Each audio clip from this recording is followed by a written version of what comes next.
waaw journée merci moom damay faral di def grande journée culturelle Darmanko di ko defee foofu Thiès di ci wooteel Darmanko yi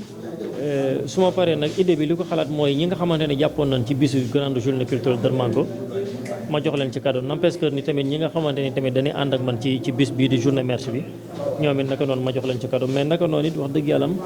di bis boo xamante merci di baat boo xamante ni baat bu ma neex la baat boo xamante ne vraiment su ma defalee nit dara sax li may xaar ci moom mooy mu ne ma merci su ma ko mayee dara su ma waxul merci sax il fallait que man nanguwaat ko baat la daal boo xamante ni daf ma dikkee par hasard mu neex ma lool moo créé une journée culturelle Darmanko pare nag di def journée merci maa ngi ko doon defee El Dazi yàlla def salle ba ma ko daan dem dafa dem ba fees ren it ku nekk gis na salle bi dem na ba nit ñi xajatum ci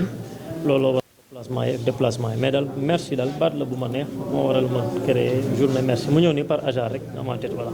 tey sëñ Tuubaa si je me trompe pas yaakaar naa sëñ Modou Makhtar mën na ma ci leeral lool bind na ci ab xasida tuddee ko Mim Racine si je me trompe pas.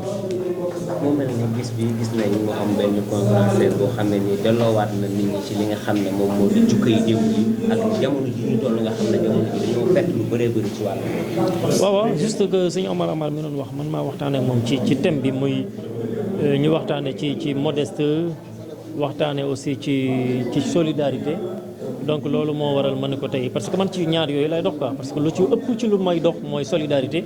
lu ma am dama koy bokk ak askan wi dama koy bokk ak mbokk yi ak famille yi ak taalib yi ñaari bi tamit mooy modestie gi nga xamante ni moom laay incarné toujours te tubaab dafa wax ni on a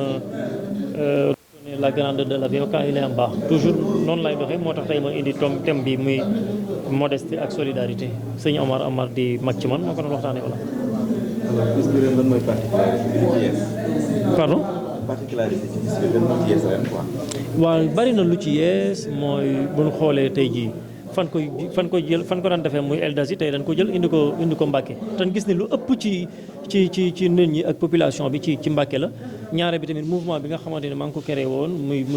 lu yaatal ci askan wi ma tuddee ko NDP yi Ndonga Parti Ibra siège bi fii la ne donc loolu bokk na ci tey ñoom ñu ñëw def forte délégation ñu ñëw it defee ko fii ci conseil communal de la jeunesse bu Mbacké ci njiitalul monsieur le maire Gallo Ba donc voilà donc daal dégg nga def ay sorties ren nguur bu yees am na lan la ñuy séntuwaat nga wax. waaw li kulli shay najal chaque chose à son temps donc comme man yàlla daa defoon ma nekkoon candidat ku ne xamoon na ni sëñ Moussa Amadou Bam Thiès candidat la woon à l'élection présidentielle à un moment donné ma dem di soutenir Amadou Ba finalement donc voilà mujj ñu jàll mais nag bokkoon naa ci ñi nga xamante ne daan jàppale régime bi di jàppale ci ñi fi nekk nii parce que bu ñu xoolee ci archive yi jàll dama daan taxaw yu ci bari di wax ni Macky Sall na am yërmande ci réew mi aussi tamit na libéré kii di Sonko donc loolu bokk na ci yi ma ko njëkk a def ci ay sorties finalement nag comme yooyu jàll na ba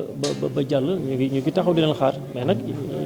ñu gën leen ñaax daal ñu gën a góorgóorlu gis na ni ñoom vraiment ñu ngi ci yoon wi. en plus it ñu may chance ministres yi surtout ministre bi nga xamante ne mooy affaires étrangères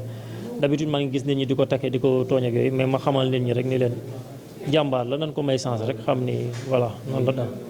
dialogue bi nga xam ne ñu ngi koy naan ngir fas yéene woo parti politique yëpp yow lan nga ci xalaat jamono. waaw man maa siy jiitu parce que man nee naa la sama mouvement NDP la man maa siy jiitu tey jii yaakaar naa si je me trompe pas Cheikh Thioro bëggoon na ñëw fekk si bis bi. waxtaan naa ak moom ba mu ne woon da ciy ñëw bokk naa ci dialogue bi donc loolu dama ciy woo ñëpp rek parti politique yëpp ñu defar réew mi wàññi dund gi et tout ça.